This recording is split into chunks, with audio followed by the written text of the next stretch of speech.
Cuando Okay. diga grabar. Muy buenos días a todos. Sean bienvenidos a esta sesión del Foro Venezuela 2020. El tema que hoy nos reúne es alternativas a la democracia y muy especialmente la demarquía. Para ello tendremos a nuestro invitado especial Federico Ast, quien ha estudiado el tema y nos comentará sus ideas. También tendremos al doctor Klaus Jaffe, quien es químico, tiene PhD en comportamiento animal, es doctor en filosofía y es profesor de la Universidad Simón Bolívar. Él nos comentará un poco sobre lo que es la iniciativa de Foro Venezuela. Lleva más de 20 años haciendo sesiones como estas, creando espacios que sirven de puentes entre distintos sectores de la sociedad civil para debatir, plantear soluciones a los problemas que nos atañe a todos. Así que bienvenido y muy buenos días, doctor Jaffe. Bienvenido al Foro Venezuela 2020. El objetivo de este foro es crear puentes de comunicación y espacios de encuentro permanentes entre los diferentes sectores de la sociedad, específicamente venezolana, pero también internacional, de los mundos académico, productivo, sociedad civil y mundo político, para discutir temas, sus problemas y evaluar soluciones y alternativas que permitan la modernización y el crecimiento sostenido de la economía de la sociedad venezolana y del mundo. Desde el año 2003 hemos realizado este foro con excelentes resultados. Los dos últimos foros, por ejemplo, el foro 2019, sirvió para mejorar la propuesta de ley de educación y ciencias por la comunidad científica, y todo el trabajo reposa ahorita en la Asamblea Nacional y fueron incorporadas la última versión de la ley respectiva. En el foro de 2018 logramos juntar a los diferentes partidos políticos de la oposición, donde cada quien presentó sus propuestas, y Enrique Aristigueta Gramco presentó la propuesta de la presidencia interina, que meses más tarde se aceptó por la Nación, por la Asamblea Nacional. También en ese mismo foro se presentaron soluciones digitales para las elecciones en Venezuela, cosas que en este momento pareciera que la Asamblea Nacional va a tomar en cuenta para la consulta nacional que vamos en diciembre. Esto es un ejemplo de cómo la discusión entre los diferentes sectores de la sociedad puede servir de catalizador de algunas soluciones importantes. En este año buscamos explorar estas capacidades catalíticas en formas democráticas más eficientes que las elecciones. O sea, no es que queremos mejorar la democracia, sino queremos mejorar la democracia electoral. La democracia es un concepto mucho más amplio que las elecciones, y el objetivo de este foro es discutir estas cosas, explorar las innovaciones tecnológicas y en específico la demarquía como alternativas viables para los problemas que sufrimos los humanos hoy en día. En específico, las dificultades de los procesos electorales en resolver problemas políticos complejos es más patente ahora que en mucho tiempo. El sistema electoral de Estados Unidos parece anacrónico y el de Venezuela y el de Uganda parecen abiertamente fraudulentos. Esto es, la democracia inventada por griegos sufre de sus problemas, pero los mismos griegos ya conocían de eso hace milenios, y ellos y la humanidad a posteriori ha diseñado procesos que pueden disminuir la manipulación y coerción del votante y en general la desnaturalización del proceso de colectar los votos. Métodos estadísticos permiten identificar voluntades, permiten organizar y agrupar voluntades, y las tecnologías de información permiten crear herramientas para utilizar esa información. Por lo tanto, en esta oportunidad, Foro Venezuela se decidió organizar este evento que está totalmente, la parte organizativa totalmente a cargo de un Estado de Derecho. Es una sociedad civil venezolana y le agradezco enormemente a los integrantes y a los directivos de un Estado de Derecho el excelente trabajo que han hecho. al final de este evento, ellos explicarán cómo funcionará este evento especial. Muchas otras personas y organizaciones han ayudado a hacer realidad este evento, pero debido a la falta de libertades y las persecuciones políticas en Venezuela actual, me abstengo de nombrarlas. Espero que el evento sirva para enrumbar la discusión política en Venezuela y el mundo a nuevos caminos y estructuras políticos sociales más satisfactorias para cubrir las necesidades individuales y colectivas de la humanidad. Les deseo a todos una muy provechosa jornada y muchas gracias a todos por asistir. Bien, muchísimas gracias, doctor Jafé.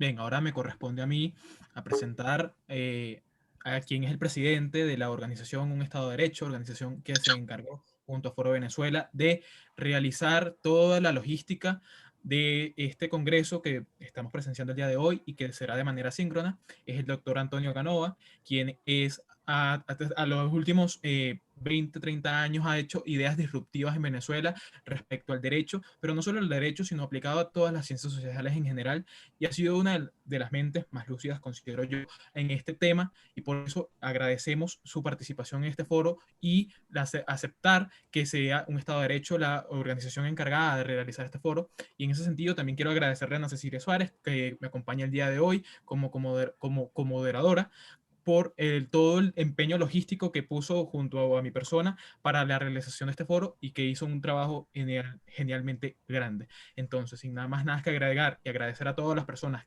que se interesaron en participar, le doy el pase, profesor Canova.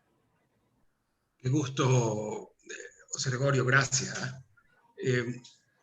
Obviamente que estamos muy contentos por lo que vamos a hacer con este foro y a partir de este foro.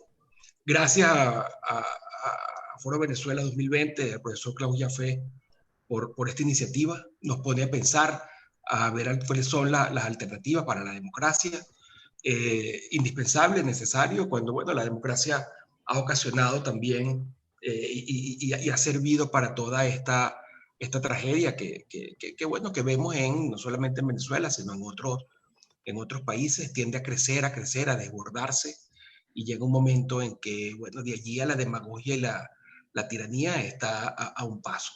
Entonces, tener esta oportunidad de conversación, de reflexión, es muy oportuna. Ahora, hoy además, estamos muy contentos porque tenemos de invitado para la charla magistral, para la charla en vivo sobre la alternativa a la democracia y en especial la demarquía, a Federico Ast.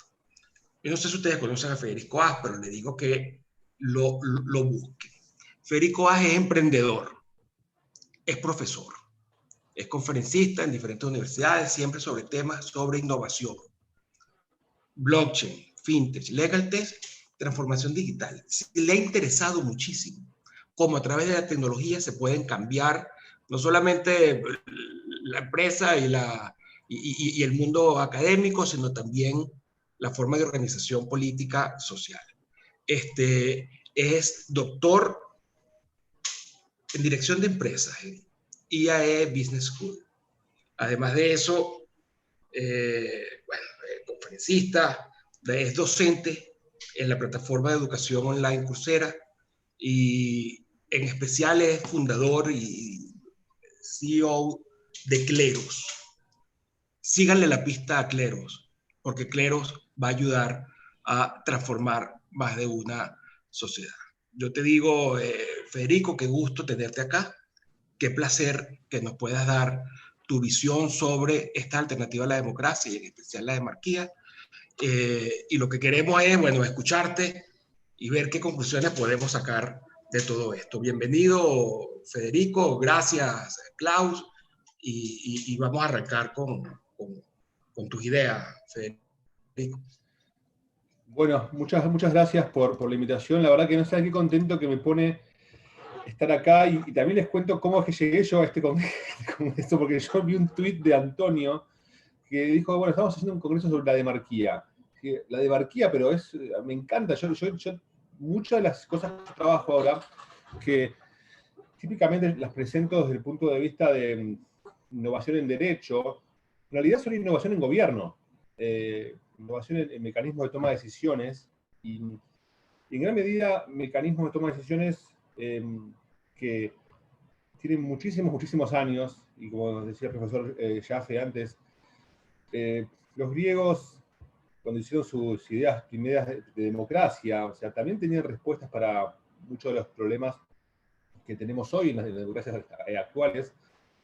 Y me atrevo a decirles un poco más. Si traemos un griego de aquella época, de un ateniense del siglo V a.C. acá, no reconocería en nuestros regímenes actuales democracia. Él lo que reconocería serían regímenes oligárquicos, gobernados por cierto tipo de elites en base a un tipo de mecanismos electorales. Y uno de los temas que vamos a tratar hoy es justamente, bueno, cómo pensaban los griegos en la democracia, ¿no? Entonces, sin más, vamos a ver una primera pregunta para aproximarnos a este problema, que es sobre la racionalidad. ¿Siempre es deseable que haya racionalidad en la toma de decisiones? Que uno dice, bueno, claro, decidir es pensar, es evaluar razones, es considerar pros y contras, ¿no? Obviamente la racionalidad es deseable en la toma de decisiones, pero hay momentos en los cuales la racionalidad es un enemigo de la toma de decisiones. Por ejemplo, cuando permite que se introduzcan razones que sean espurias, o, no sé, por ejemplo, el racismo, es una razón para eliminar a ciertas personas de la toma de decisiones de algunos temas, pero bueno, no es una razón que querríamos considerar como válida a la hora de tomar una decisión, la raza de las personas o el género, ¿no? Entonces, hay ciertas situaciones en las cuales preferiríamos tal vez que ciertas razones queden por fuera de la consideración racional a la hora de tomar una decisión, especialmente cuando pensamos que esa ventana por la cual entra la razón permitiría que entren malísimas razones en la toma de una decisión, ¿sí? Entonces, dentro de lo que es la teoría de la aleatoriedad, si quieren, tenemos un conjunto de opciones a evaluar a la izquierda, que pueden ser opciones de políticas públicas, opciones de lo que se les ocurra, y que tenemos que decidir cuál adoptar. Y lo que introduce el azar es lo que se conoce en la literatura como una ruptura ciega, o blind break en inglés. Que significa que la opción que va a ser elegida entre el conjunto de opciones no va a ser elegida por ningún mecanismo racional. O sea, no va a entrar ninguna razón buena o mala en la decisión de entre esas cuatro opciones cuál es la que va a ser adoptada finalmente. Entonces, esto puede tener el aspecto negativo de que, bueno, se tomó al azar y que no entraron las razones buenas que había que haber considerado. Pero también tiene la ventaja de que tampoco permitió que entren razones malas dentro de la evaluación de la situación, ¿sí? Entonces, el azar lo que permite en la toma de decisiones es que una decisión tomada al azar es una decisión que sí o sí va a ser imparcial, que no va a tener elementos morales, que no va a discriminar a nadie, y todas estas palabras que tienen ahí en la columna de la derecha, ¿sí? O sea, es una decisión imparcial al 100% para bien y para mal, ¿sí? Y entonces, el principio de la lotería, o el principio de la demarquía, si quieren llamarlo también, es que la toma de decisiones al azar se justifica siempre y cuando sea fundamental que dejemos algunas razones muy malas fuera de la ecuación de decisión, ¿sí? Y entonces, tenemos dos mecanismos básicos de toma de decisión. La votación, que es el mecanismo que permite que usa la racionalidad, donde van a intervenir razones buenas y malas. Y después, la lotería, que es una decisión que va a estar basada no en razones, sino en el azar, y en este mecanismo no van a entrar razones ni buenas ni malas, ¿sí? Entonces vamos a ver cómo los griegos pensaban en este tipo de temas y cómo ellos implementaron sus ideas del azar dentro de la toma de decisiones. Y para esto es bueno recordar a este personaje histórico llamado Clístenes, que es un poco el padre de la democracia. Clístenes fue un líder revolucionario en el año 500 antes de Cristo, y él perdón, él lidera un golpe de estado contra un dictador llamado Hippias, y este golpe de Estado derroca lo que era una dictadura, una dictadura monárquica que había en ese entonces. ¿Y qué hace él? Después de ese golpe de Estado, él es el reformador griego que pone en marcha las instituciones, la democracia griega que conocemos hoy, ¿sí? Acuérdense la asamblea y todo el mecanismo de las cortes populares. Él impulsa eso, impulsa este mecanismo de decisión, y lo que tiene interesante el caso de él es que una vez que hace esto, él desaparece de la escena. Él no se queda a ser el presidente, él no se queda a ser el gobernador. Él dice, bueno, puse en marcha este sistema de gobierno y ahora es hora de que los ciudadanos de Atenas sigan trabajando con esto y yo me borro. Y no se sabe más nada de Clístenes. O sea, hay gente que piensa que Clístenes no existió realmente como figura histórica, sino que fue, digamos, una metáfora de los fundadores de la democracia ateniense. Y la democracia griega se basaba en este tipo de construcción, en la cual el poder soberano residía en los ciudadanos. Todos los ciudadanos de Atenas tenían derecho a ser miembros de la asamblea, que era un órgano de decisión último de la polis, y la asamblea tenía ciudadanos tenía 30.000 personas, en la asamblea a veces había 5.000, ¿no? Había reglas de quórum, de cuánta gente tenía que participar para que se consideraran válidas las decisiones, y todos los ciudadanos que eran parte de la asamblea después cubrían los diferentes órganos de gobierno de Atenas, ¿no? Todos los años se sorteaban 6.000 ciudadanos de la asamblea para que pudiesen ser elegidos como jurados en juicios que pasaran el año siguiente. Todos los años también se sorteaban 500 ciudadanos de todos los de la asamblea para que fuesen parte de lo que se conocía como la bulé. La bulé era la asamblea ejecutiva de 500 personas, o el consejo de los 500, como lo llamaban, que se ocupaba más del tema de la gestión operativa cotidiana práctica de la polis. Y después tenías los magistrados, ¿no? Los magistrados eran personas que se ocupaban eran cargos altos también, y únicamente los griegos, la mayoría eran elegidos por sorteo, ¿sí? Únicamente 100 eran elegidos por votación. Esos 100 que eran elegidos por votación eran aquellos que eran para puestos en los cuales se requería un nivel muy alto de especialización, como por ejemplo un general de campaña, o sea, militares, donde era realmente riesgoso dejar en manos de la suerte la elección de quién era el general que iba a tener que liderar a Atenas en la próxima guerra contra Esparta. Entonces, fíjense que el azar, si ustedes ven cómo los griegos elegían a sus órganos de gobierno, el 99% de la elección estaba hecha al azar, ¿sí? Y apenas un 1% que eran esos puestos muy especializados de militares, ¿sí? Eran designados por votación, ¿sí? Entonces, fíjense de qué forma lo que nosotros entendemos como democracia griega, y que muchas veces los políticos hoy en día la citan como, bueno, una inspiración de los ideales modernos de democracia, realmente no tenían casi nada que ver con lo que hoy conocemos como democracia, porque realmente estaba basada en un sistema completamente diferente, ¿no? Los griegos de Atenas, de hecho, en aquella época, ellos usaban la palabra democracia un poco de manera peyorativa, como una cosa de un populismo, como la demagogia. Ellos se referían al régimen que tenían en Atenas como isonomía, que significa algo más parecido a igualdad ante la ley.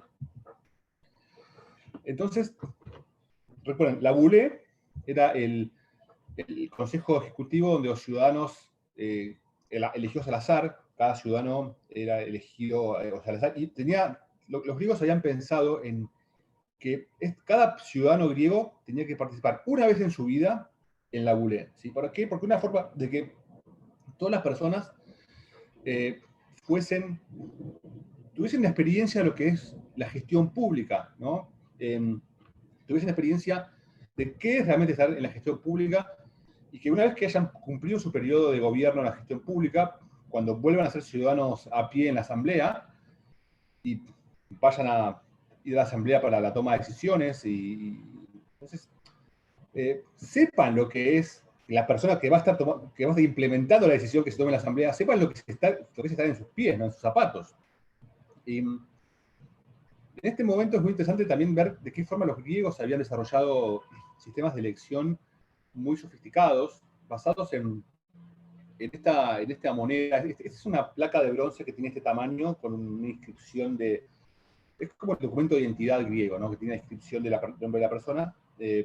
Y los griegos habían desarrollado un sistema de selección de todo lo que vimos antes en base a esta piedra de 2 metros de alto llamada cleroterion, o cleroterión, como dicen en griego, que es una piedra con un montón de ranuras, donde llega un ciudadano y mete su documento de identidad dentro de una ranura de esa piedra, y después venía una persona, bueno, una vez que llenaron todas las filas, venía una persona del sistema electoral, y tiraba unos dados o unas bolas también, a veces dicen blancas o negras dentro de un costado, y si en tu fila caía una bola blanca, eras elegido; si caía bola negra, eras no elegido, ¿sí? Lo que es interesante que vean en este sistema antiguo es un bolillero antiguo, ¿no? Es que, fíjense que toda esta selección y todo el mecanismo es público, ¿no? No es un bolillero en el cual hay una persona que lo manipula y es una caja negra.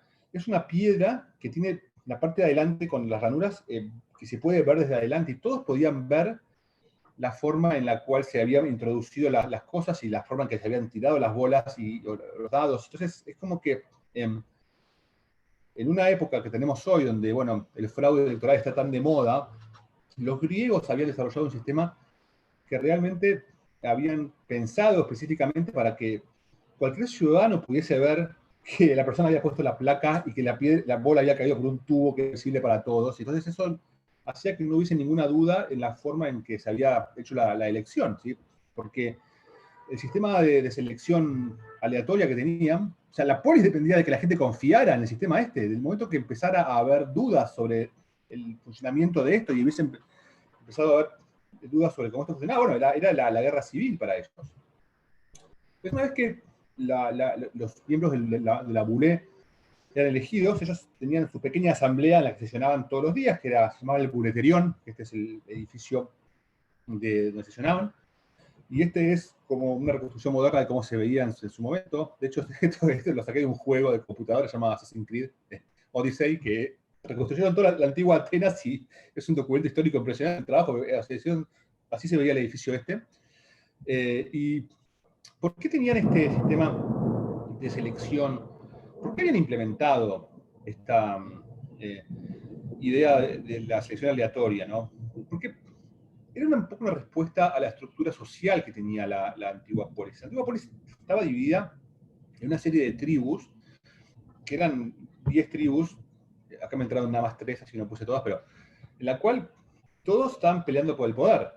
Y lo que tenía que evitar sí o sí los griegos, la idea de Clístenes era evitar que esta división entre familias o tribus terminase derivando en una lucha facciosa en la cual las luchas intestinas dentro de la Atenas terminase en desorden civil y en la guerra civil, y que esto pudiese ser aprovechado por un enemigo externo como Esparta. Entonces, el mecanismo que desarrolla Clístenes y generalmente los griegos atenienses de esa época era: no vamos a poner en manos la estabilidad del sistema político en elecciones para que después llegue un demagogo y convenza a los sectores, o sea, que apoyen a una familia en particular, y termine esto en una situación de tiranía o de guerra civil. Vamos a hacer que todas estas familias, todas estas facciones participen dentro del gobierno, dentro de una forma que excluya a las malas razones de la demagogia, de la decisión de quién va a tener el poder. Entonces, eso es lo que lograba el mecanismo aleatorio, ¿no? De que estas familias, a la hora de votar, nunca había una que tuviese la mayoría, ¿sí? Porque era a la hora de la selección aleatoria, porque se hacían al azar, entonces había candidatos de diferentes familias, y siempre, por un tema de azar, siempre la constitución de la Boulé era una constitución que era una combinación entre todas las diferentes familias, y eso lo que hacía era que dentro de ese órgano ejecutivo tuviese que haber continuamente negociaciones de qué es lo que se podía hacer, y que el resultado de ese sistema pudiese ser una estabilidad para la polis. Y a eso le súmenle la situación en la cual la selección para ser parte de la Boulé es una vez por año, aleatoria.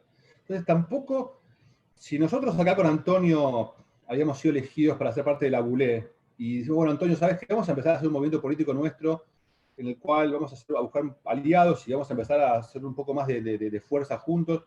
Y lo que pasaba era que toda esta idea de alianzas espurias que podía yo y Antonio haber construido, hubiese durado nada más que un año, porque al siguiente éramos removidos de nuestros cargos y venía un nuevo sistema o sea, venía un nuevo contingente de políticos, o sea, de ciudadanos ejecutores. Entonces, cualquier acuerdo espurio que se hubiese podido constituir dentro de una Boulé en un año particular, automáticamente era roto por la rotación anual. Entonces la gente ni lo intentaba porque sabía que no iba a funcionar, ¿sí? Entonces, un poco el secreto de la democracia griega era una combinación entre la selección aleatoria y la rotación, y que hacía que cualquier intento de crear una facción automáticamente iba a ser roto por un mecanismo aleatorio que excluía las malas razones en la selección de los ciudadanos. O sea, incluso si Antonio se transformaba en un líder carismático dentro de la polis ateniense y decía, vótenme, no había a nadie a quien votar, porque nadie votaba a los directivos de la... Podría haber sido magistrado, ¿sí? Y había problemas de magistrados demasiado carismáticos que los griegos veían con mucha preocupación, y por eso habían desarrollado un mecanismo adicional, que era el ostracismo. Si había un candidato, una figura demasiado popular dentro de la polis, se podía llamar a un voto de ostracismo. Entonces, si la gente votaba si esa persona debía o no debía ser permitida que se quede en la polis, y lo que pasaba era que en este voto que era secreto, se podía votar que la persona se exilie. Entonces, esa persona le podía tocar un exilio de 10 años, durante el cual la polis iba a seguir con su propia situación de estabilidad aleatoria, y después esa persona iba a volver, y en 10 años quién sabe qué pasó, ¿no? Entonces imagínense, no sé, yo imagino si en su momento cuando se vio que Chávez hubiera empezado a ser una figura demasiado preponderante y demasiado carismática, y que eso podía ser un riesgo para instituciones dentro de Venezuela, o puso Chávez porque estamos fuera de Venezuela, podía ser Hitler o cualquier otro personaje histórico que haya basado su poder en temas carismáticos. Bueno, imagínense si la carrera de esa persona se le cortan las piernas en un momento inicial porque la polis en su conjunto la considera que es demasiado personalista, y que la idea de la democracia es que sea una situación de gobierno entre pares y no una situación de gobierno vertical, ¿no? Eso es lo que hizo Atenas durante tantos años, y duró este sistema 4 siglos, y que es mucho más de Estados Unidos. Estados Unidos va 2 siglos y un poco más, y vamos a ver cuánto más dura el sistema este. Entonces, si quieren aprender un poco más sobre cómo funcionaba la democracia griega y el sistema este de las elecciones aleatorias, fíjense este libro, que es un libro muy clásico sobre esto, se llama Election by Lot at Athens, y después se los paso igual, pero este otro libro que es de un profesor de Stanford llamado Josiah Ober, y Josiah Ober es una investigación del sistema político de la polis ateniense desde el punto de vista de la ciencia política contemporánea, ¿no? de teorías del aprendizaje, las teorías de las redes sociales. Y bueno, él explica de qué forma todo este entramado de instituciones entre las cortes y los sistemas de... bueno, yo no me voy a meter en más detalle porque también tenían una Corte Suprema popular cuando alguien proponía un sistema alguien proponía una ley que era contraria al espíritu de la República ateniense, podía ser, la Asamblea podía derribarla. Bueno, hay un sistema mucho más complejo que otro día hago otra charla específicamente sobre el sistema judicial de Atenas y hacemos esa charla. O sea, este libro se lo súper recomiendo para entender un poco más el contexto y el diseño institucional que tenían los atenienses en aquella época. Y si tienen una duda, para un segundo, respondo y después pasamos a otro modelo de decisiones aleatorias que era el modelo de Venecia. Mira, no, sí. Yo creo que puede seguir, Federico, está interesantísimo, sí. Bueno, vamos a seguir con él. Bueno, toma tu mate y sigue. Bueno, Atenas era un modelo, el primer modelo de elección aleatoria, pero las loterías también se usaron en el gran otro lugar en el cual las loterías se usaron en el sorteo, se usó para la política, fue en el Renacimiento, específicamente en 3 lugares, en Génova, en Venecia y en Florencia. El caso de Venecia es el más popular, si quieren, y es un tipo de uso de loterías dentro de una república, digamos, más aristocrática que el modelo que teníamos en Atenas, ¿no? Y Venecia se la conocía en el Renacimiento como la República Serenísima. ¿Por qué se la conocía como República Serenísima? Porque era un centro comercial muy importante en el cual confluía gran parte del comercio del Mediterráneo y, bueno, muchos comerciantes pasaban por Venecia llevando y vendiendo cosas y aparte había mucha actividad financiera. Y como saben, para que los comerciantes y los financistas tengan confianza en usar a Venecia como sede de sus negocios, se requería, por supuesto, un sistema político que fuera súper estable, un sistema político que fuese previsible, bueno, como siempre fue lo que los negocios necesitaron, ¿no? Y entonces Venecia tenía el desafío de, digamos, si quieren, vender su marketing de lugar estable para los negocios a los comerciantes de la época, pero tenían un desafío muy importante, que esta aparente serenidad de Venecia y su marketing de lugar estable para los negocios estaba construido en una sociedad que era bastante problemática, porque la estructura social que tenía Venecia era una estructura en la cual había 4 o 5 familias que digamos, se odiaban entre sí y estaban armadas hasta los dientes entre ellas. Entonces, había que buscar un equilibrio en el cual estas familias pudiesen coexistir dentro de esta situación en el cual Venecia aspiraba a ser un poder comercial y que ninguna de estas agarrase, o sea, se quedase con la república y destruyera esa imagen de estabilidad jurídica que Venecia necesitaba vender En particular, el gran desafío que tenían los directivos o las clases dirigentes de Venecia era en la elección del magistrado número 1 de Venecia, que como saben era el Doge. El Doge de Venecia, el Doge, bueno, lo he visto de diferentes formas. Era el presidente de la República de Venecia y era un cargo vitalicio, ¿no? Se elegía una vez y después, una vez que se elegía, esta persona duraba para toda la vida y después se moría y se elegía otro. Y en esta circunstancia, este es uno de los Doge más famosos de todos, es Leonardo Loredan, Doge en la etapa de esplendor de Venecia, y este cuadro, si lo quieren ir a ver, es un cuadro de Bellini que está en el National Gallery de Londres.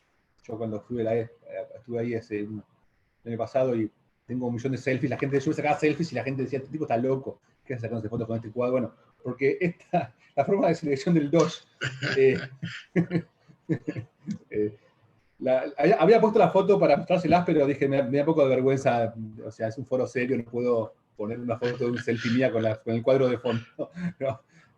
Digamos, el tema que tiene del Doge es que era totalmente esencial para la estabilidad política de Venecia que no hubiese dudas de que el Doge hubiese sido elegido de manera, no fraudulenta, de manera transparente. Si hubiese habido dudas en la forma de elegir al Doge, era el fin de Venecia, porque habría levantado a las familias que se hubiesen sentido perjudicadas a atacar a aquellas que hizo el fraude.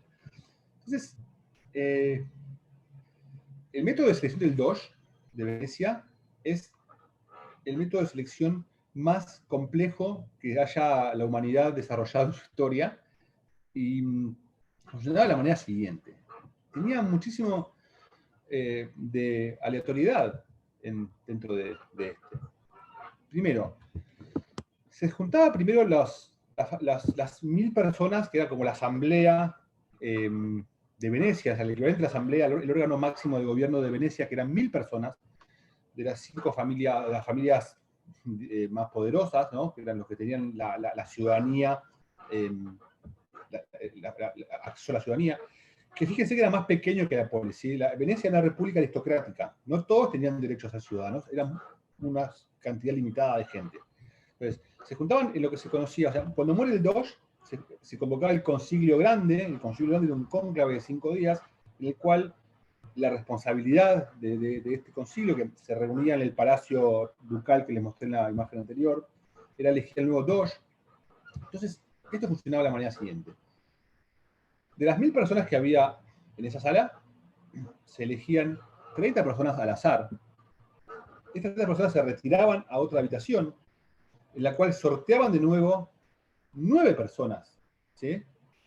Esas 9 personas se iban a otra habitación y designaban a 40 personas del Concilio Grande, y cada cual tenía que tener al menos 7 votos de los anteriores para poder ser elegidos en ese número de 40. Esas 40 personas se iban a otra habitación, en la cual sorteaban 12 personas entre ellas. Esas 12 personas se iban a otra habitación y entre ellas votaban por 25 personas, que cada cual necesitaba al menos 7 votos para ser elegida. Esas 25 personas se iban a otra habitación y sorteaban 9 personas más. Y después esas 9 personas votaban a 45 personas de la Asamblea Mayor con al menos 7 votos por persona. Esas 45 personas, entre ellos elegían a 11 personas, los conocidos como los undici, y estos undici votaban a 41 personas más a través del mecanismo de selección con un mínimo de 7 votos por persona. Estos 41 miembros, ¿saben qué hacían? Elegían al DOJ por al menos 25 votos de los 41. Entonces, fíjense de qué forma atacar el sistema a través de acuerdos políticos o mecanismos de colusión o lo que sea, era extremadamente difícil, extremadamente incierto su resultado, porque era muy difícil de que cualquier acuerdo que hubiese podido existir para que una persona fuese nombrada como DOJ hubiese podido sobrevivir a toda esa locura, esos 10 pasos de aleatoriedad más votación. Entonces, esto lo que hace es, en el fondo, es un mecanismo de entropía, que hace que la selección esa del DOJ esté totalmente desprovista de cualquier tipo de razones malas que hubiesen podido ocurrir en el procedimiento de selección. Entonces, hay una frase muy famosa que viene de aquella época de Venecia, que básicamente lo que significa es que el cargo del DOJ es el que va a elegir a la persona que lo va a ocupar, y no es la persona la que va a buscar ser el DOJ, porque nada que haga una persona le va a permitir llegar a ser el DOJ. Entonces, ¿qué es lo que logró esto? Esto logró que la política como carrera fuese poco atractiva. O sea, no había nada que uno pudiese hacer, ninguna persona ambiciosa de Venecia, no había nada que pudiese hacer para ser DOJ. No había ningún camino factible que te pudiese llevar a ser el DOJ, porque el sistema político te eliminaba esa posibilidad por su diseño mismo, ¿no? Entonces, lo que pasaba era que, al final del día, todo este mecanismo hacía que el DOJ de Venecia fuese, a lo largo del tiempo, alternase entre sus diferentes familias. A veces le tocaba a la familia 1, a veces la familia 2, a la familia 3. Entonces, todas las familias, como confiaban, o sea, se odiaban entre sí, pero confiaban en el sistema de selección del DOJ. El DOJ y muchos otros cargos políticos eran elegidos también al azar. El caso del DOJ es el más simpático de todos, pero entonces se odiaban entre sí, pero el sistema, confiaban en el sistema, y de este sistema lo que pasaba era que, ok, nos tocó perder esta vez, la próxima vez tal vez ganemos. ¿sí? Eso era un poco lo que generaba. Esta es una investigación que se hizo en Hewlett Packard, el desarrollo del laboratorio de investigación, y usa un poco ¿qué le importa a Hewlett Packard estudiar cómo el Doge se elige? ¿No? Bueno, porque muchas de las decisiones que hay que tomar en teoría de sistemas y teorías de redes están basadas en aleatoriedad, y ellos analizaron el sistema de la elección del Doge como un mecanismo de entropía, y lo que descubrieron es que todo este sistema de la elección del Doge, lo que funcionaba, según su interpretación, era como un teatro de seguridad, lo llaman. Teatro de seguridad es, le daba a los, acuérdense en qué contexto surge esto, en un contexto en el cual Venecia es la sede jurídica, o sea, de los negocios, y necesita transmitir una imagen de estabilidad y seguridad. Y todo este mecanismo de selección del Doge era una especie de obra de teatro puesta en escena, una puesta en escena para que toda la gente del Mediterráneo pudiese ver que el sistema era totalmente seguro y que iba a haber seguridad jurídica y Estado de Derecho por mucho más tiempo, ¿sí? Y este sistema funcionó como casi 1000 años, 800 años funcionó el sistema de elección del Doge, o sea, desde el año 700 hasta el año 1800, o sea, y fíjese lo estable que pudo ser, ¿sí? Más allá de que Venecia subió y bajó y se transformó en un lindo lugar para ir de vacaciones, ¿no? Y ya no más en la ciudad comercial más importante del Mediterráneo, pero fíjense, o sea, de qué forma el régimen político fue súper estable. O sea, si les interesa aprender mucho más sobre las ideas que están detrás de la aleatoriedad en la época del Renacimiento, cómo la gente pensaba en esto en aquel entonces, lean a Maquiavelo. Maquiavelo, que tenía, bueno, él era un político de Florencia, y obviamente la gente lo conoce por El Príncipe, ¿no? Pero Maquiavelo era un republicano. Maquiavelo, realmente, todas sus ideas políticas eran de establecer repúblicas, y quería que Florencia fuese una república, y él escribe este libro, que es el libro, no el más famoso, pero sí por ahí el más inspirador de Maquiavelo, que son los discursos de Tito Livio. Y él acá es un libro de diseño institucional, cómo pensaba él que había que diseñar instituciones para que hubiese Estado de Derecho en las repúblicas estas de Italia de aquella época. Y después, bueno, pasa un poco más de tiempo y nos encontramos con Estados Unidos, ¿no? Como saben, Estados Unidos en el siglo XVIII, 1776, bueno, se declara la independencia, la guerra contra los ingleses, la guerra de independencia, la constitución de Estados Unidos, y bueno, empieza la gran pregunta es, bueno, ¿cómo construimos una república, una democracia de gran escala, donde hay millones de personas y los únicos modelos que tenemos nosotros de cómo gobernar algo por la gente y para la gente es los griegos, ¿no? Que era lo único que había funcionado y que ellos conocían. Entonces, ellos que obviamente tenían formación clásica muy fuerte, se pueden investigar cómo funcionaba la democracia griega, y en particular tenemos a estas tres personas que son los federalistas, ¿no? Que estas personas son un poco los que estaban debatiendo en aquel entonces cómo deberíamos construir el diseño institucional de Estados Unidos para que no haya colusión, para que el poder no se concentre, para que bueno, para que todo funcione de manera adecuada y que el poder quede en manos de la gente, pero también poco para pensar, y si la gente se equivoca, y si la gente es llegar a ser seducida por algún demagogo y que quisiera socavar el sistema político, o sea, ¿qué tipo de salvaguardas podemos poner para que esto no ocurra? Ellos, casi todo lo que está pasando hoy, ellos lo habían predicho. O sea, ellos imaginaban que iba a haber un Trump, o que iba a haber... hubo muchos otros Trumps en la historia de Estados Unidos. Hay gente que dice que Andrew Jackson en el 1830 también era una especie de populista demagogo. O sea, ellos sabían todo lo que iba a pasar. Entonces trataron de armar el mejor sistema posible para impedir que algún potencial demagogo seductor de una parte grande de la población, bueno, pudiese destruir la democracia. Y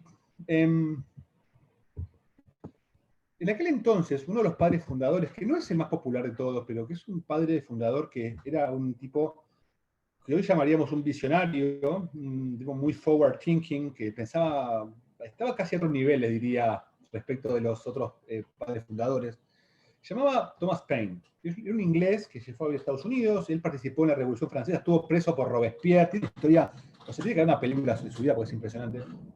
Y él propone en las asambleas que estaban haciendo en aquella época para definir cómo la Constitución de Estados Unidos tenía que ser desarrollada, cómo tenía que ser balanceado los diferentes poderes, todo eso, él propone, como se imaginarán, el uso de la demarquía, ¿sí? Y en particular, para resolver el gran desafío que los padres fundadores veían en aquel entonces, ¿no? Que era, ¿cómo hacemos para que las élites, los estados más poderosos, para evitar que las élites estas capturen el gobierno federal y se transforme en una oligarquía, ¿sí? Y lo que hace Thomas Paine, la propuesta que él hace es esta. En esa época habían 13 colonias iniciales. Cada colonia mandaba al Congreso 30 delegados, que eran elegidos por las colonias. Y después lo que decía Paine es que el Congreso debería elegir al azar una colonia de esas 13 que fuese la colonia que designase el presidente, ¿sí? Después, entre los 30 delegados de esa colonia, los delegados tenían que votar un presidente de Estados Unidos por al menos 25 votos, ¿sí? Entonces, este era el mecanismo que Thomas Paine propone para evitar la captura del gobierno federal por parte de los intereses de las élites más fuertes, de los estados más fuertes.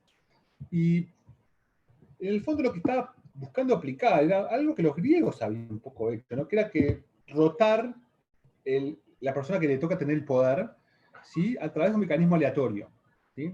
Entonces, hoy en día ganó la elección Virginia, y está bien, va a tener un presidente por 4 años, pero después va a haber otra elección aleatoria en la cual Virginia no va a participar, y cualquier otro estado va a participar, y no se sabe cuál va a tocar. Entonces, ningún acuerdo espurio que hubiese habido entre estados para poder capturar el gobierno federal hubiese podido funcionar, porque nadie sabía quién iba a tener el próximo presidente. Entonces, fíjense de qué forma Thomas Paine propone este mecanismo. Se considera bastante seriamente en la convención constitucional que ellos desarrollan en aquel entonces. Está Benjamin Franklin, con todas las figuras que ustedes conocen y están en todas las calles de Estados Unidos, en los billetes de Estados Unidos, y no se aprueba esto, ¿sí? Lo que sí queda en el gobierno de Estados Unidos, en el sistema político de Estados Unidos, es otra idea de la demarquía, que es el uso de los jurados populares para los juicios. Cuando Tocqueville va a Estados Unidos, Tocqueville, francés, y viaja a Estados Unidos, escribe este libro famoso llama De la democracia en América, y es una descripción de la época de la Revolución Francesa, ¿no? De, bueno, vamos a ver, Francia acaba de hacer su revolución y necesitamos pensar, o sea, ¿cómo hacemos para construir una república en Francia, un país acostumbrado a tener siglos y siglos de gobierno monárquico? Entonces, bueno, vamos a ver cómo hacen los americanos, que aparentemente son los únicos que hasta ahora lo hicieron. Tocqueville va y estudia el sistema político americano, que queda después en este libro, y lo que a él más le sorprende, o lo más le impacta, es la costumbre de los americanos de usar jurados populares en los juicios. No porque los jurados fuesen mejores que los jueces profesionales, lo que él dice es que lo que esto le da es a cada ciudadano la sensación le genera un espíritu cívico, de que su opinión es tenida en cuenta para juzgar a sus pares, y que esto le infunde a cada persona un espíritu cívico de que somos miembros de la comunidad, tenemos la responsabilidad de que la comunidad, o sea, de contribuir con la comunidad, ¿sí? Esto es lo que Tocqueville dice, que esta es la clave de la democracia en América. Esa cosa local donde la gente participa y donde el azar es muy importante para elegir a los jurados y evitar que haya situaciones, bueno, de contubernios como ya vimos antes, ¿no? Entonces, vimos dos casos de demarquía funcional por siglos en Grecia y en Venecia, Y vimos cómo en Estados Unidos se evalúa un poco esto, pero al final se deja de lado, ¿sí? Entonces, ¿por qué la demarquía es dejada de lado en el momento de los Estados Unidos? ¿Y por qué en los tiempos que siguen también es abandonada? En una medida es un poco, surge de que en aquel entonces la ilustración se empieza a ver a la suerte y el azar como una especie de abdicación de la responsabilidad individual, ¿no? Como que lo que es suerte no es esfuerzo y no es estudio, no es razón, en una época muy enfocada en la razón, por excelentes motivos, dicho sea de paso. La suerte como que se empieza a ver como una herramienta que venía casi de religión, ¿no? Entonces, acá estamos hablando del sorteo como una herramienta política, pero el sorteo tiene otra muy tradicional uso, que es en las artes adivinatorias. Las artes adivinatorias también son, bueno, eran muy mal vistas por los racionalistas del siglo XVIII. Entonces, un poco que eso es lo que empieza a hacer que tengan mal marketing. Y el segundo motivo es que se cae también un poco el ideal clásico de la república. Cuando se empiezan a crear instituciones más grandes, democracias de millones de personas, en la cual realmente el ciudadano ya está lejos de la toma de decisión, y la demarquía había sido pensada más que nada para situaciones en las cuales eran pequeñas polis, ¿no? Pequeñas ciudades-estado, como Grecia o como Venecia, y en un estado como Estados Unidos, con millones de personas viviendo a cientos de kilómetros y miles de kilómetros, en una época en la cual los caballos no eran muy rápidos, por supuesto, y los trenes no habían nacido, tampoco había internet. Lo que pasa es que se empieza a decir, bueno, no podemos manejar este tipo de estructuras a través de las personas involucrándose. O sea, el ideal participativo de la gente empieza a decaer, y lo que empieza a meterse, o sea, ponerse de moda es, bueno, vamos a elegir a alguien que realmente se ocupe de esto, que sea un profesional de esto, y que es un político profesional, que el tipo sepa cómo es gobernar, qué es lo que tiene que hacerse en el gobierno, que tenga todo ese conocimiento de public policy, y que esa persona después se ocupe de tomar decisiones en nuestro nombre. Entonces, es un poco el quiebre de la idea de la participación ciudadana en lo que es la política, ¿sí? Lo cual es interesante de saber que si trajéramos un griego de la antigua polis y le mostráramos cómo funciona un sistema político de la actualidad, o sea, no reconocería en un sistema así una democracia o una isonomía. O sea, es lo que diría, no, está bien, esto es un sistema oligárquico, como hemos tenido, por supuesto, en otros estados de la Hélade, pero no es lo que en Atenas entendemos como un sistema participativo popular, digamos. Esto es un sistema que es otra cosa.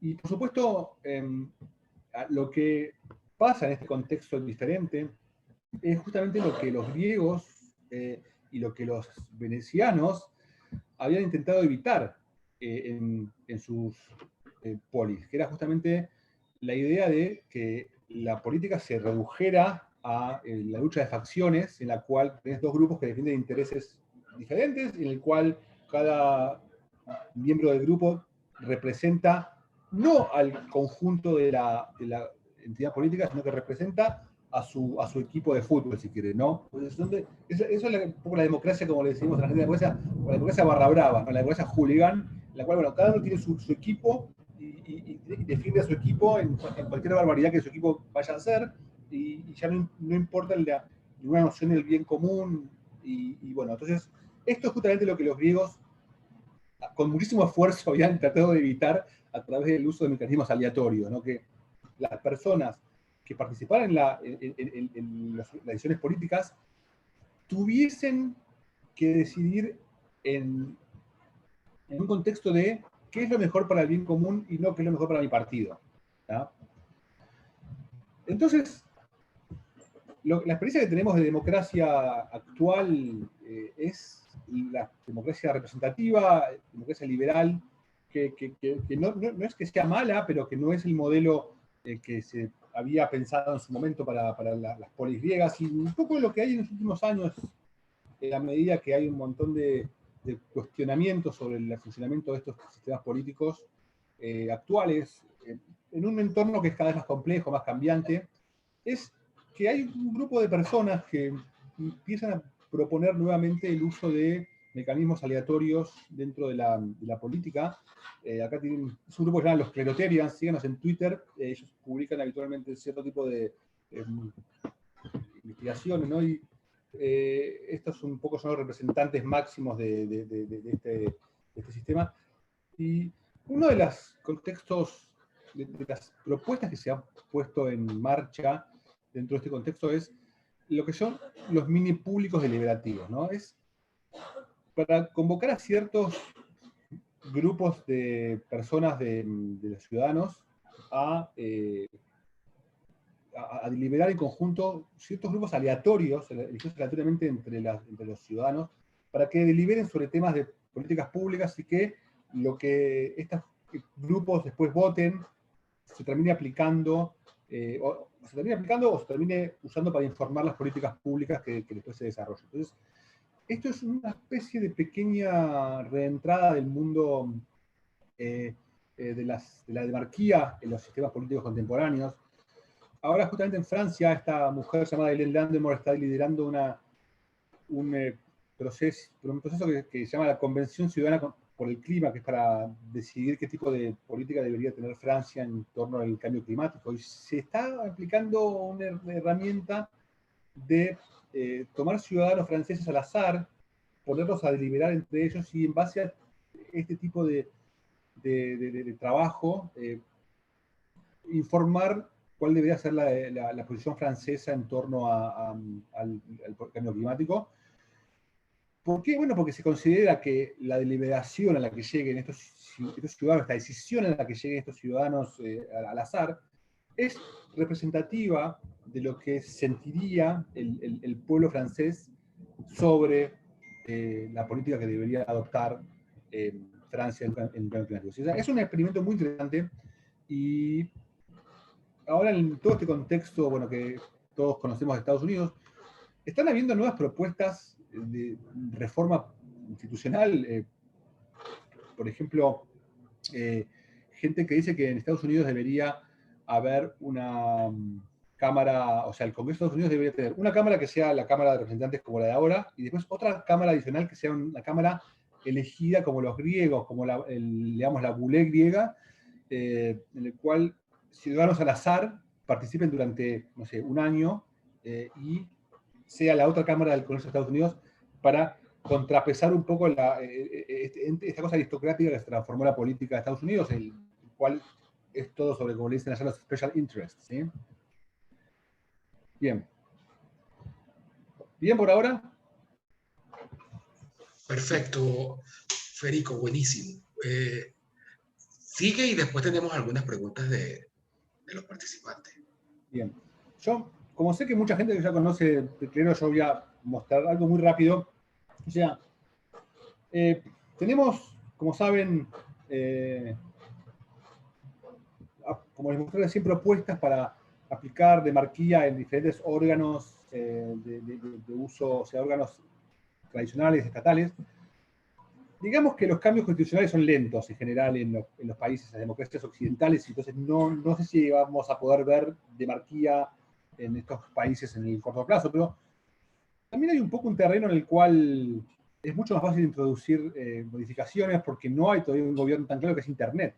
Internet es un órgano en el cual es una jurisdicción en la cual todo está por decirse en torno a lo que va a ser los órganos de gobierno, y Cleros es un poco, usa herramientas de Internet para construir sistemas de gobierno, en particular dentro de lo que es los jurados populares, si quieren.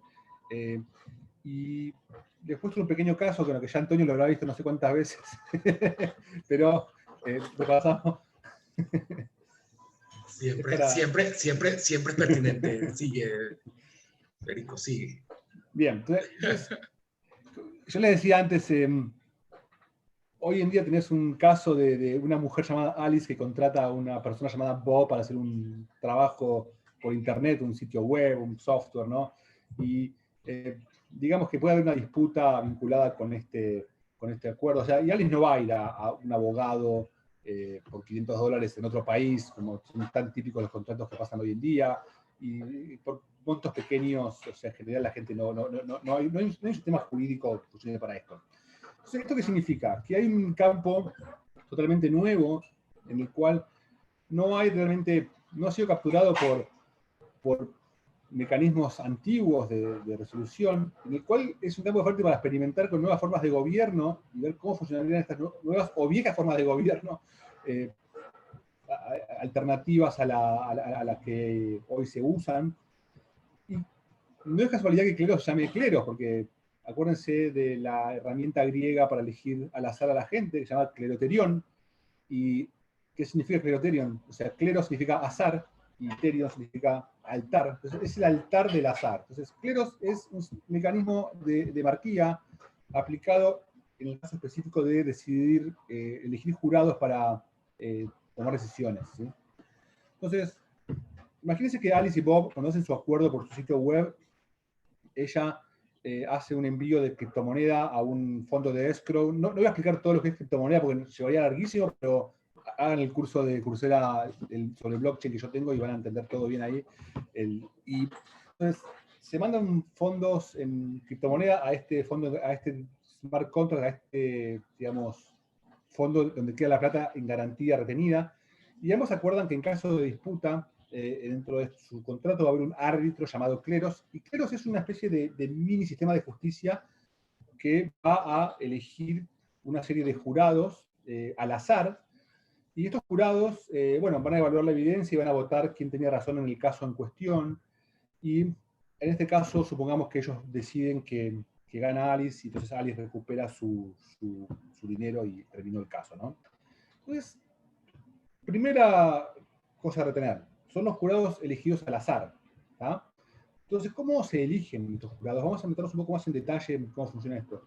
Y acá, un punto clave es que cualquiera puede ser elegido como jurado dentro de Kleros. Si esta persona vive, no sé, en Vietnam, es una diseñadora que quiere ser jurado en Kleros, y ella, para ser jurado, lo que necesita es conseguir esta moneda digital llamada Pinakion, que ya se habrán dado cuenta de dónde viene el nombre. Es el documento de identidad que tenían los griegos, si se acuerdan, para ser elegidos al azar en cualquier tipo de aplicación aleatoria de la democracia griega.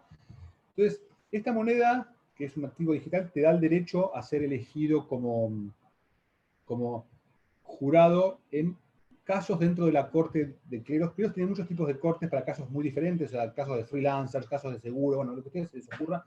Casi que todo se puede resolver en Kleros, siempre pensando más en montos pequeños, ¿sí? Y entonces, una persona que quiere ser elegida como jurado deposita la moneda dentro de una corte de su interés, y muchas otras personas depositan su moneda para ser elegidas, y Kleros al azar, con este mecanismo aleatorio, va a elegir, digamos, 5, podría ser 3, podría ser 7, eso depende del caso en cuestión. Entonces, acá es importante tener en cuenta dos cosas.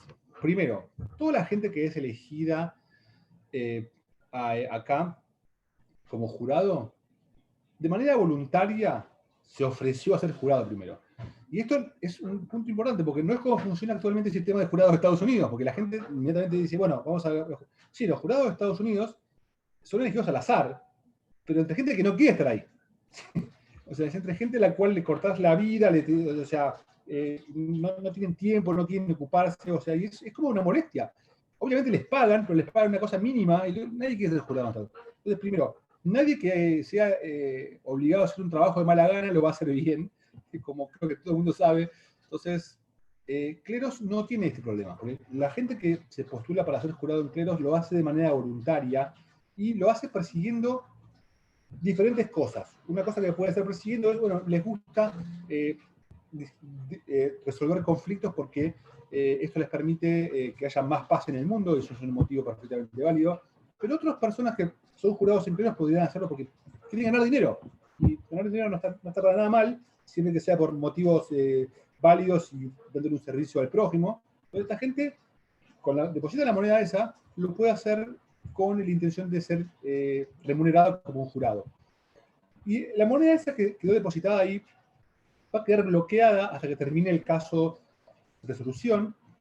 Y acá es cuando empiezan a entrar mecanismos un poco más complejos de teoría de los juegos y de economía para la toma de decisiones. Entonces, los antiguos griegos y los antiguos venecianos habían pensado en todos estos mecanismos económicos, si quieren, políticos, para que los agentes que buscaban su interés individual estuviesen en un sistema diseñado para que esa búsqueda individual terminase en o sea, no se destruyese, no terminase en una destrucción y una colusión. O sea, todo el pensamiento que pusieron los federalistas en construir el sistema político de Estados Unidos estaba pensado en esta dirección.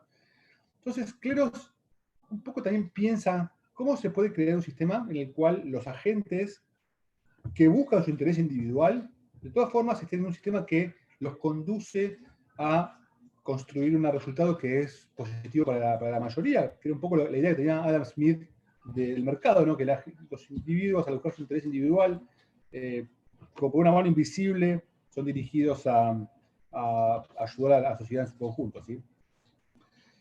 Y para esto Cleros usa una teoría de esta persona llamada Thomas Schelling, Nobel de Economía en el 2005, por teoría de los juegos, ¿sí? Él es famoso por una idea llamada puntos focales, que es cómo la gente toma decisiones en relación con cómo los demás deciden y de qué forma los agentes diferentes optimizan su estrategia individual en función de la estrategia de los demás agentes. Y un punto, una forma fácil de explicar esto es, elijan un número de estos 12 números. Vos no digas nada, Antonio, porque ya sé que sabés cuál es la solución.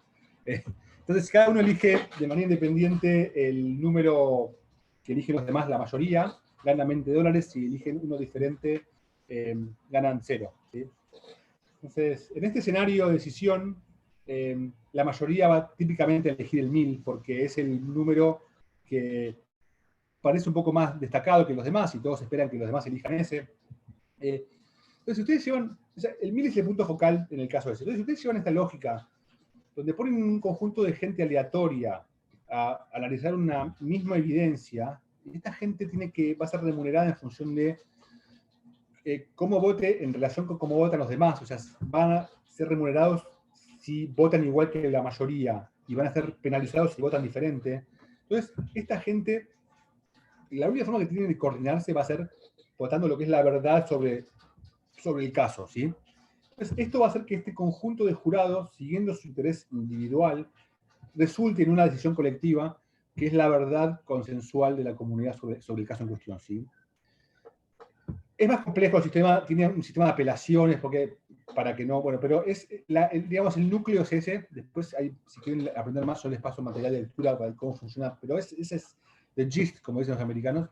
Entonces, lo que esto logra es que los usuarios que intentan abusar del sistema, en el fondo, lo que les va a pasar es que van a perder dinero. ¿Por qué? Porque imagínense que yo soy una persona que voy a votar al azar, y ni me fijo la evidencia, ni miro el caso y quiero ganar dinero, o sea, toco A, B, A. Bueno, como seguramente voy a estar en contradicción con la mayoría muchas veces, porque estoy votando al azar, básicamente. Entonces, el azar es bueno para unas cosas, pero es malo para otras. Este es un caso en el cual el azar es malo, porque justamente acá queremos que las buenas razones sean parte de la decisión. Entonces, en este caso yo voy a perder dinero. ¿Por qué? Porque a veces voy a acertar con la mayoría porque tengo suerte, pero a la larga que voy jugando este juego, pongo la moneda y si yo voto diferente que la mayoría, la pierdo. Entonces pongo otra moneda, la pierdo, pongo una moneda, gané esta vez, bueno, tuve suerte, pero si yo sigo haciendo esto muchas veces, me voy a quedar sin monedas y voy a salir del sistema. Y si yo, por el contrario, me tomo el trabajo de analizar la evidencia y votar de manera concienzuda y como debe ser, voy a acertar más veces de las que erre. A veces puedo errar porque hay casos que son un poco ambiguos y hay interpretaciones que son, bueno, difíciles de hacer, pero bueno, en promedio voy a tender a acertar más de lo que erro y voy a ganar dinero. Y entonces, esto es lo que hace este sistema de elección. Es una vuelta de rosca más, si quieren, la de Marquía.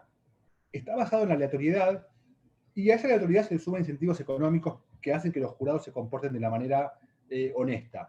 Entonces, esto resulta en un sistema que es mucho más rápido, es mucho más barato que los tradicionales, y el sistema este de la selección aleatoria, más el sistema de blockchain, que hace que nadie pueda romper, o sea, nadie puede romper el bolillero. El blockchain lo que hace es que la selección de los jurados, o sea, el bolillero este que elige a los jurados al azar, sea público. Acuérdense la piedra del criterio que tenía la parte de adelante estaba abierta y todos podían ver. El blockchain es igual. Todos pueden ver cómo se hizo el bolillero. No hay bolas calientes y bolas frías, es de cristal todo. Entonces, eso hace que no haya dudas de que el proceso funcionó como iba a estar, como tenía que funcionar, y además el sistema este no hace que se forme una casta de jueces en la cual ciertos jueces empiezan a ser muy poderosos y a decidir lo que quieran ellos, porque son los jueces que son los dueños de la corte de sitios web, y entonces van a saber, van a decidir cómo a ellos se les ocurre, ¿no? Cualquiera puede participar en la corte de sitios web, y mucha gente nos pregunta, bueno, pero ¿por qué ustedes, cómo cualquiera puede decidir en la corte esta? ¿Por qué no permiten únicamente que entre gente experta? Porque si permitimos que entre gente experta únicamente y empezamos a eliminar a la gente que no es experta, lo que termina pasando es que se termina generando una nueva oligarquía. Es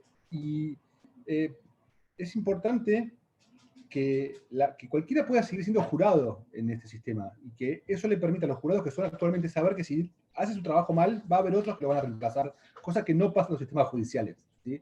El juez es una especie de, no sé, es una especie de título de nobleza, diría yo, en el cual te eligen una vez y es para toda la vida, y les recomiendo que lean el texto este de Richard Posner, qué es lo que optimizan los jueces.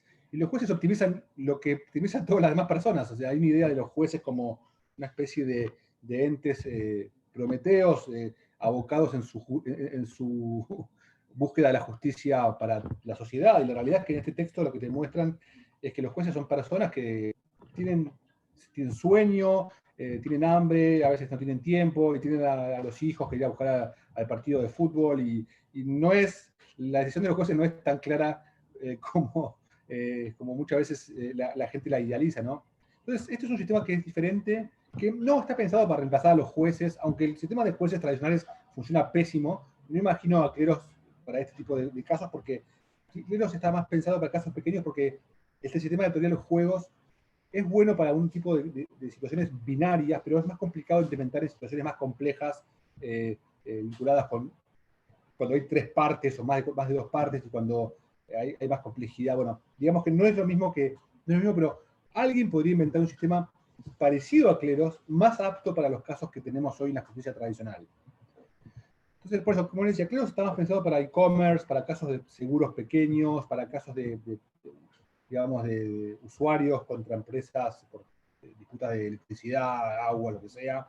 Incluso para muchas disputas vinculadas con problemas nativos de la época de Internet, no sé, los esports. Hay gente que juega torneos de esports y hay gente que hace trampa. Y bueno, hace falta que alguien resuelva estas disputas. Y bueno, un sistema nativo de Internet como Cleros sería más eficiente que este mecanismo, ¿no? Entonces, Cleros y su justicia centralizada está basada en unos pilares que son nuevos, si quieren, hoy, pero que son muy viejos si ustedes lo ven desde la óptica de la historia de los sistemas políticos. Particularmente, la idea de que el sistema de Cleros está hecho en blockchain y que nadie puede manipular la forma que eligen los jueces, la forma que nadie puede manipular, o sea, la evidencia, está basado en ideas de los griegos, en el fondo. Es la idea esta del Cleroterion, que tiene la parte de adelante abierta y donde todo se desarrolla en público, es un poco la idea de que el sistema sea seguro. El blockchain lo que hace es transmite eso al mundo digital, si quieren. La idea de que el sistema esté basado en inteligencia colectiva es la idea griega, si quieren, también de los pares como jueces, como la idea de los jurados, ¿no? Los jurados estaban pensados en esto, y los pares son los que tienen que decidir quién tiene razón en los casos, y es nuevamente los griegos. Y los sistemas de incentivos es un poco la idea de los juegos. Estaba ya, si quieren, en los antiguos griegos, pero Cleros, obviamente, nace después de que tenemos la ciencia económica como ciencia, y la teoría de los juegos tiene esta vuelta de rosca, donde toda la parte de incentivos económicos es mucho más sofisticada que lo que podían haber desarrollado en el siglo -4 de los griegos, pero el fondo también está un poco pensado de la misma forma que esa, ¿no? Les doy 2 recomendaciones más para los que quieran saber sobre la demarquía. 2 libros que son excelentes.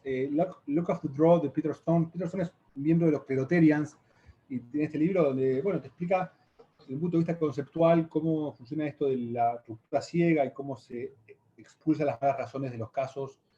Y después de Potential Frustration, que también recorre un poco la historia de los regímenes políticos que usaron demarquía y en qué casos funcionaron, cuáles no. Y bueno, así que con todo esto, les agradezco mucho por la invitación a dar esta charla. Y bueno, quedo abierto a preguntas si quieren. Gracias, Federico. La verdad es que 1.000.000 de gracias por tu charla, buenísima. Nos has ilustrado y en contexto lo que es la demarquía. Entiendo que Ana Cecilia va a decir cómo es el proceso para las preguntas, tenemos poco tiempo, y va a explicar cómo termina el foro Venezuela 2020, este congreso de aquí en adelante. Vamos a iniciar una sesión de preguntas que nos tomará unos minutos. Veo que ya hay algunas preguntas en el chat. Le voy a pedir a estas personas que, si están dispuestos, enciendan su micrófono y también su cámara y le hagan la pregunta directamente al ponente.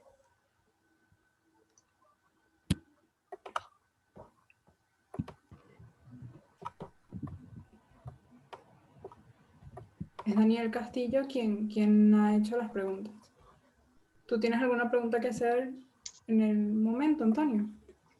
Mira, Federico, una de las cosas que queda clara es que cualquier sistema tiene que generar estabilidad para la gente, para que pueda llevar adelante sus planes de vida, para que pueda hacer sus negocios. O sea, sin estabilidad no hay progreso. Y la democracia, como está entendida con la regla de las mayorías, con elecciones, no genera estabilidad, más bien se hace profesional la política con lo que hay bandos que están en conflicto.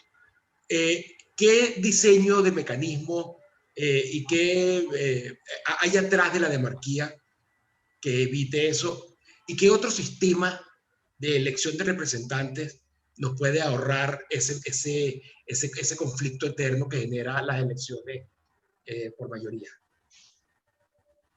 Es una excelente pregunta y es una pregunta que se está haciendo hace tiempo.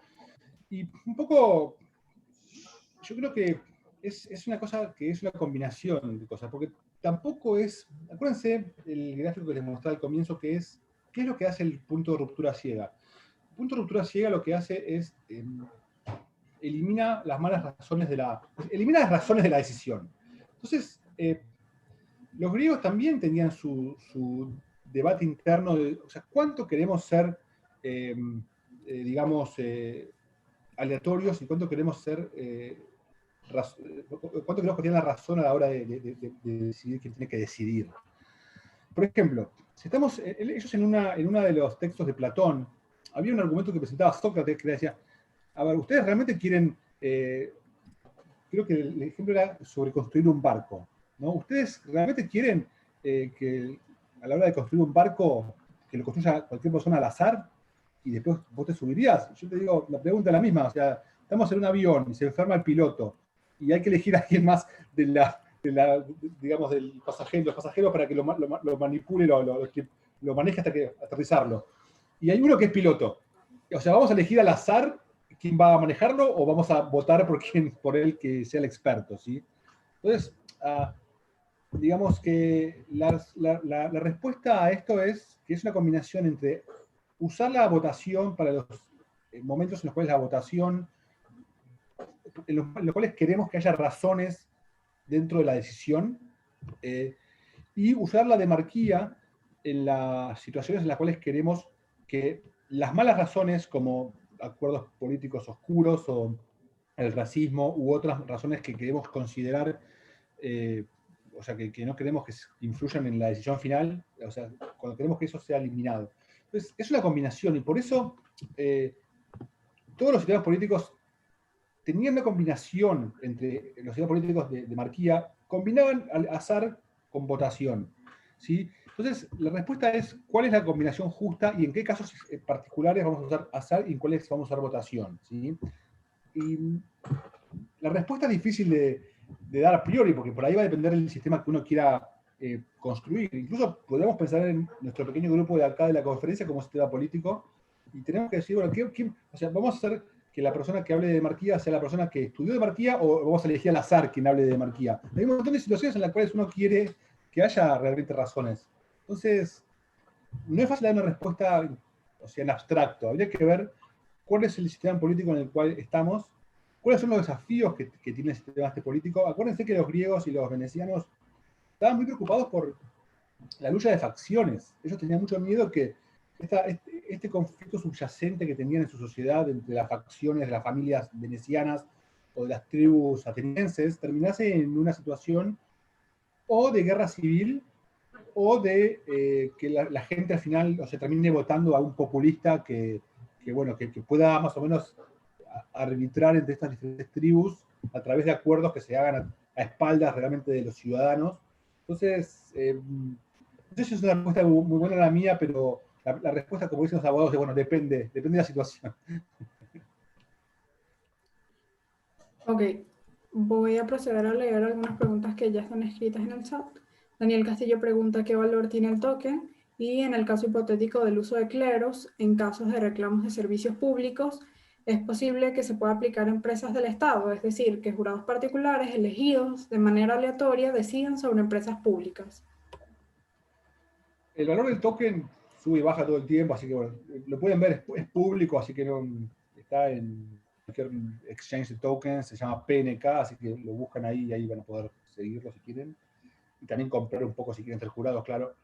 Y sí, Cleros se puede usar. Cleros es un mecanismo de decisión que se puede usar para un montón de cosas diferentes y Cleros, en el fondo, es un mecanismo de gobierno basado en cierta forma de estructurar la aleatoriedad en la selección de jurados, que típicamente funciona mejor para casos en los cuales hay una respuesta correcta. O sea, Cleros es un sistema más judicial en el sentido de que hay argumentos de dos lados y hay que ver cuál es la decisión correcta dentro de ciertos tipos de reglas, que son las leyes, si quieren. Entonces, no está pensado para un sistema en el cual haya únicamente que decidir entre preferencias. O sea, queremos una economía tipo A o economía tipo B. En este caso, bueno, es un debate más político, más abierto, que lo que busca es agregar preferencias de votantes. Para esto hay un montón de investigaciones hechas en la teoría de la elección social, o sea, bueno, entonces Cleros no es para eso. Y hay otras personas que están trabajando en otras aplicaciones de formas de gobierno nuevas. Les sugiero una forma de gobierno que se llama futarquía, que está basada en las apuestas para tomar decisiones y para pulear, si quieren, o juntar información de los agentes que participan en la decisión. Después hay otra que es el voto cuadrático, bueno, democracia líquida. Hay como muchas diferentes opciones, algunas de las cuales tienen demarquía, otras no, y la respuesta al final va a ser una combinación de ellas y quizás adaptada para el caso de uso diferente.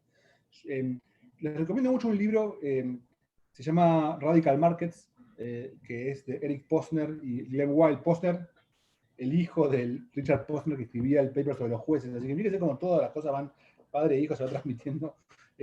Y, o sea, digamos que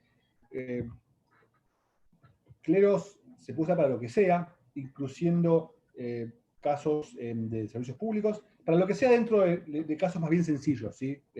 Porque el mecanismo es mejor para eso, pero sí, siempre que ustedes necesiten un mecanismo de decisión para un caso, donde una decisión correcta a la que llegar, más bien sencillo, entonces Cleros es una solución para eso. Bien, el doctor Klaus está pidiendo la palabra. Adelante. Excelente presentación, realmente felicito. Mira, un sistema de decisiones que yo prefiero y que recomiendo es el método científico. Ha sido muy eficiente, ¿no? Y si yo quiero decidir entre Cleros y el sistema tradicional, necesito datos para poder comparar. Mi pregunta es, ¿tiene Cleros datos ya en algunas áreas en toma de decisiones que puedan ser comparadas con lo que se hace clásicamente? Sí, o sea, Cleros todavía es muy experimental. Recién estamos empezando a tener justamente las primeras evidencias de cómo Cleros funciona.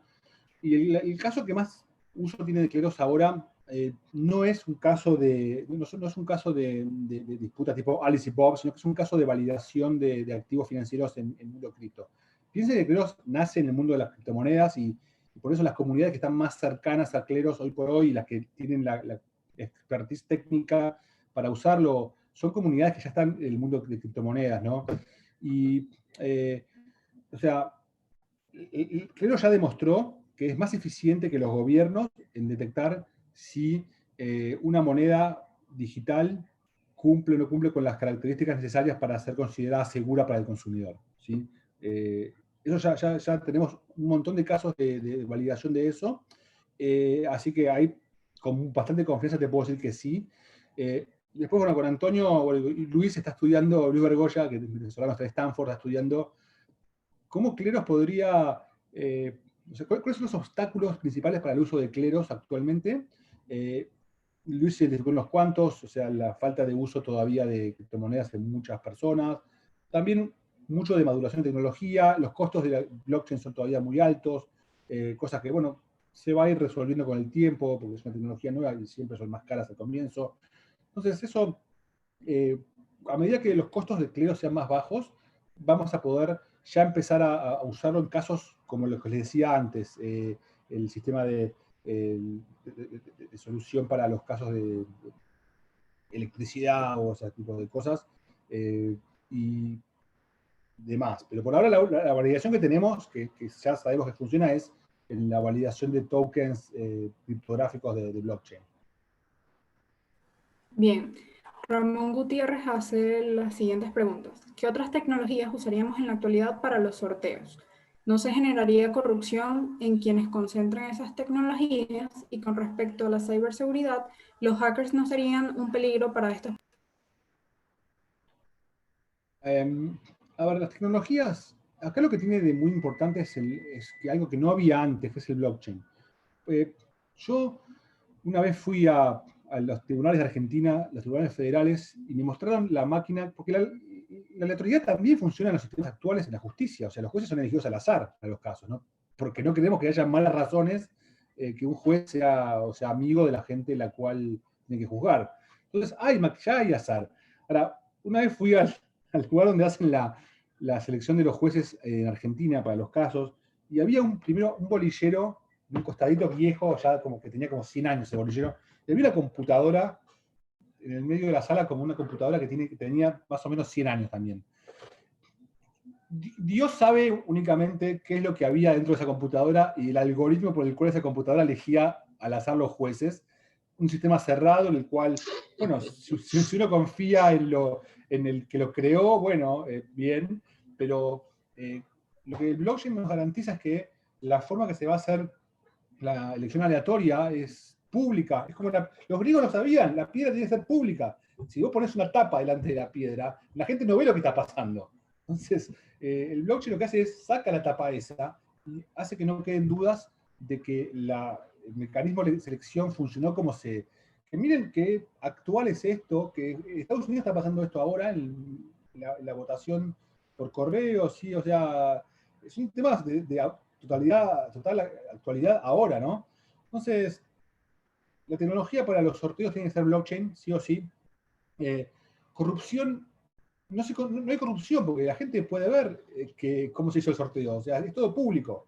Entonces, si vos estás en un sorteo con un bolillero y ves que el tipo que está manejando el bolillero se roba un par de bolillas y las pone en su bolsillo, y entonces vas a decir que, o sea, el blockchain sería el equivalente digital a eso, o sea, vos ves lo que el tipo está haciendo. Y los hackers serían un peligro en estos procesos, no serían un peligro, o sea, sí son un peligro en general para la seguridad informática, pero es mucho más peligroso para el sistema centralizado de esa computadora de 100 años que para el blockchain que tiene un montón digamos, de gente investigando con criptografía muy avanzada. No me preocupa para nada los hackers en esta situación. Bien, Alicia Molinas hace la segunda pregunta. Clero fue utilizado en Francia con las mesas de cambio climático y para la selección de los ciudadanos. Y luego de esto... No fue usado.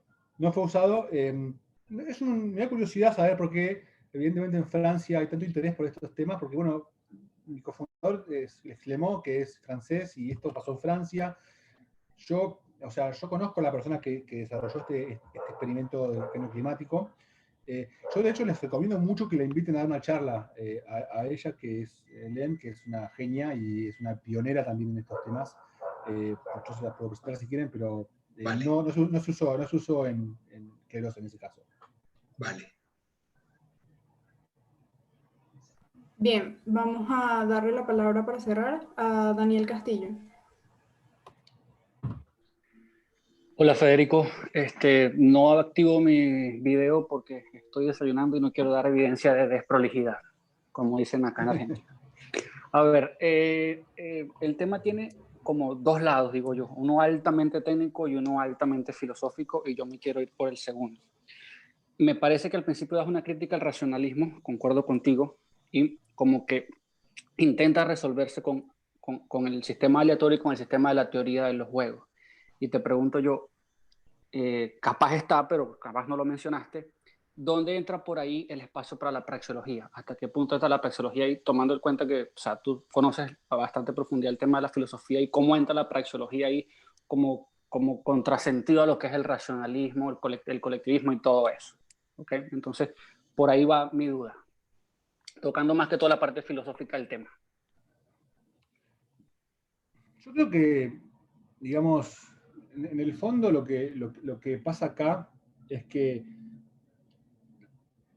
es un poco ir un paso para atrás. No sé, ¿cuál es el problema político a resolver? ¿Cuál es el problema que tiene que resolver la filosofía política y la ciencia política en general? O sea, que, entonces, por un momento, o sea, históricamente, digamos, muchos pensaron que el origen del poder venía de Dios, o sea, sobre todo por la época de las monarquías de origen divino, y bueno, que Dios le daba al rey la sabiduría para poder llevar a las sociedades hacia el bien común, ¿no?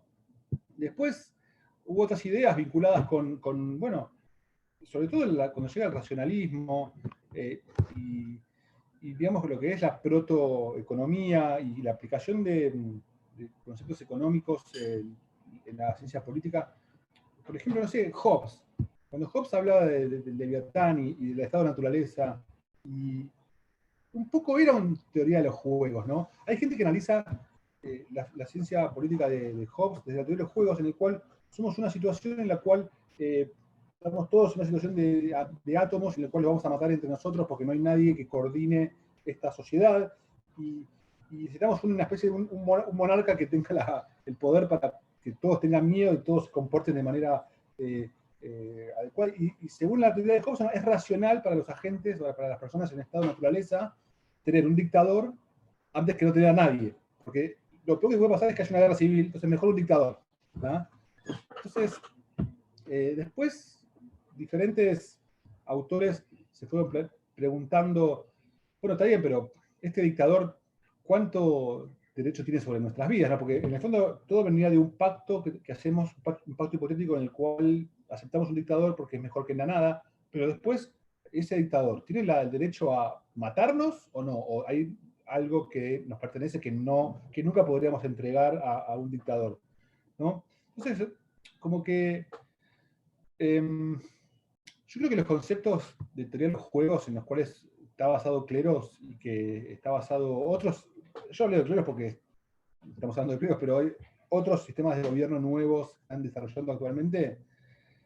O sea, todos estuvieron pensando en esto en el pasado. O sea, nosotros no inventamos en el fondo nada, y lo que estamos es adaptando viejas ideas a nuevas tecnologías, porque sí sabemos mucho más cómo funciona la economía que lo que sabía Hobbes, lo que sabían los griegos, ¿no?